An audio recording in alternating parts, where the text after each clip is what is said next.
On the east coast of Mexico, in the port of Costa Maya, there's a new development project by the Royal Caribbean Cruise Line. This project is called The Perfect Day. It's a 200-acre private resort about 4.5 miles from Cancun.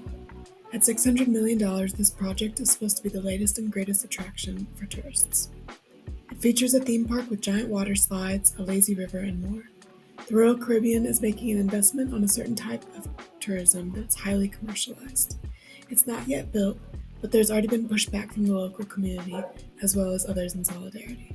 This expensive development destroys a local environment that is home to already threatened coral reefs. It also exacerbates a problem of over-tourism.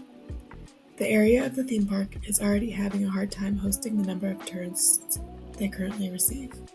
But the Royal Caribbean predicts up to 20,000 tourists a day, outnumbering the local community. In our campaign, we want to focus on a more ethical future for tourism. We want to challenge this theme park plan by proposing a perfect day that's supporting the local area first, not just the tourists.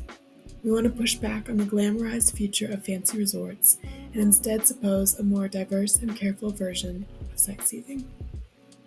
We want to sell an experience that balances enjoyment and responsibility towards local ecosystems and residents.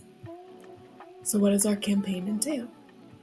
We've made a set of posters to describe our agenda.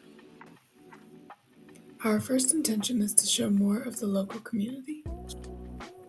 Whereas the Caribbean Cruise Line focuses on the amenities, they neglect the people who are living in the area. It's important that our campaign makes visible the folks who work and live in the area where this tourism attraction is supposed to be. In our first poster, we show a protest to the construction of the new buildings. We say, a perfect day in Mexico should be for everyone, not just for some. By saying this, we're trying to garner support for the halt of the construction and show that behind every perfect day is a community, including local people and wildlife. They're the ones who are taking care of the area and living there, and you can take care of it too by protesting the new construction. Our second poster shows the similar message on a billboard. Another aspect of our campaign is the reframing of the marketing thrill. The Royal Caribbean line is advertising thrill linked to record-breaking slides and consumption of alcohol. In our proposal, we want to show how thrill comes from real nature-based experiences like snorkeling in the reefs, kayaking, or observing nature guided by locals. Hopefully, this can limit environmental impact. We want to impose a mindful connection to place. Here in this poster, you can see how it's important in our campaign that we make environmental limits visible. Cruise tourism is incredibly wasteful and overloads fragile ecosystems. The top image shows the waste and isolation of cruise ships.